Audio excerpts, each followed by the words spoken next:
Hi, good evening, everyone, and happy Easter. I hope that everyone had an enjoyable Easter celebration. So, as we conclude this week, my presentation for social media is on St. Thomas of Canterbury. It's an Episcopal church here in Temecula, and the topic is improving and building communications. A little bit of background about St. Thomas of Canterbury. It's a church, and it also opened up a preschool about 4 years ago. Additionally, after that, they ended up opening a kindergarten, which houses currently right now 28 students. Most of that revenue generated from the preschool also helps to offset the costs of the church. So, St. Thomas of Canterbury has been around since the 80s. Originally, it was created by 10 Episcopalians who felt like there needed to be an Episcopal church here in Temecula. There wasn't too many during that time because back in the 80s, Temecula was a growing city. It built its reputation over the years based on a welcoming and loving environment. In doing so, they were able to create their clientele base or their parishioners, as we know. And as technology came up, obviously many of the churches had to get on board with social media. Currently, St. Thomas does have a Facebook, a Snapchat, and a Twitter. However, it seems to be that they use much of the Facebook as their usage of social media. One thing that they do lack is obtaining and using multiple social media platforms. So, for example, if they're posting or advertising something that's going on, such as a spaghetti dinner or a golf tournament, they seem to only gravitate towards one social media outlet instead of posting it all across the board. With the costs from the construction of the new church, they originally started in a corporate center in a town that's not too far from Temecula. And that's where the church started. But as they grew, they also needed to accommodate this large size of the church audience. So they built a new church several years ago, probably about 6 years ago, 7 years ago, and obviously are still paying for the cost of the church.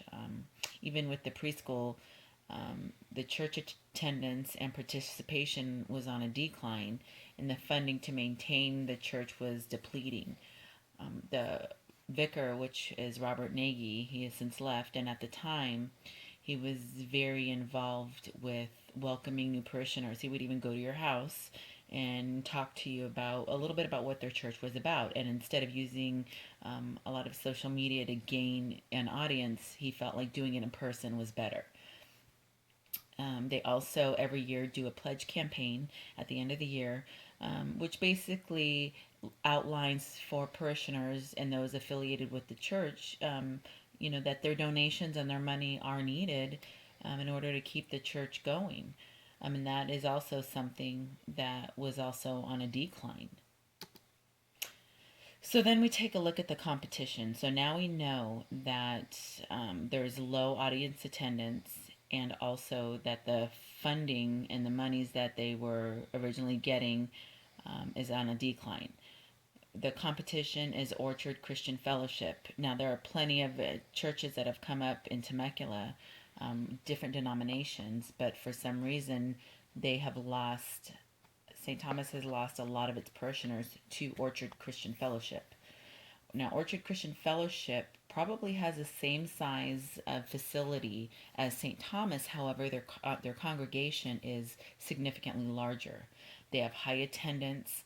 There's organized structure, such as a person assigned to everything, whether it's a welcome committee, whether it's music. It's a very musical church. When I say musical, I mean drums, guitars, singers. They have large screens with projectors on the walls. They have lighting. It's a whole media production. They also use good communication strategies. And for example, they have a preschool program. So the parents would actually check in via computer um, with their phone number, and a badge would print out for each child. So the child would get the badge, and the parents would get like a bracelet. It's all computerized with a barcode. Children would check in, you would get a pager. So if you're in church and your children cries, you just get a page and you go and address whatever's going on. So that was an excellent form of communication that Orchard Christian Fellowship uses. Now, Orchard's website is user friendly. You're able to maneuver through their website, and even if you're a new visitor, understand what's going on. They also use multiple social media outlets simultaneously. So if something's going on and they're doing an activity, they post it on all their social media outlets. They also create a lot of church-sponsored activities, which also generates interest because parishioners want to feel good about where they're going and enjoy it. And that's something that we noticed that Orchard was doing. Now, the website comparison, and please forgive me, this is quite small, but I'll compare the one on the left, which is St. Thomas. Obviously, St. Thomas has its welcome banner on with its weekly bulletin. It indicates the worship times, some of the events that are upcoming, and each newsletter that comes out. On Orchard Christian Fellowship, however, they have live stream. Now, live stream is huge to any good social media outlet for church, because if you're not able to attend church, you can log on and see what's going on. So that's something that St. Thomas did not use. They also, of course, indicate what's happening, what kind of events are taking place. They have who they are, what they're about, their sermons, their events, their community, a way to give, and how to contact those involved with the church. So the goals, the primary goal is to get involved more with social media, meaning the church needs to be more involved. They need to put themselves out there. They need to post what kind of events are going on.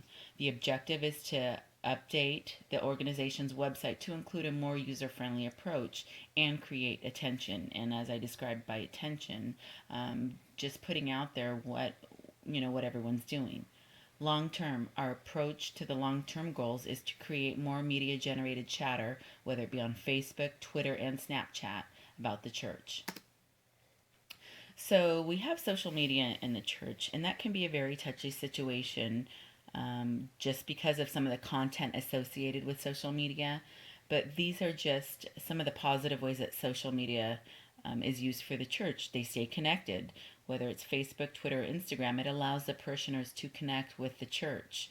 The other icon up at the top you'll see is follow me. Follow me on Facebook, and you can see what is going on with the church. It's a more united front. The diagram on the right also indicates, another way to follow or like. If you like something on Facebook that the church is doing, you'll be able to like it. Now, the social media usage. What are some of the purposes of social media? Well, you can display how the services are put together. Maybe some people want to know what the content is and how each sermon is created. Social media is a great way for people to get out there and not necessarily have to drive down to the church or attend church, but to get some more information, because a person has to make a choice based on the information that they've gathered. Another way is to premiere a sneak peek at what is going on. What's going on in the church, recognizing staff and volunteers. You want to acknowledge all these hardworking people involved with the church. Also, social media platforms can be taken anywhere. If the church goes on a missionary trip, it can be taken with you. If the church travels, if people from the congregation travel, or if you're a parishioner and you're traveling, it's a great way to keep connected and keep the communication going. The main thing for churches is live stream. Live stream is huge, and it's become more prevalent with the churches. This is just such a popular way to get the message out there. So thank you for watching this, and happy Easter.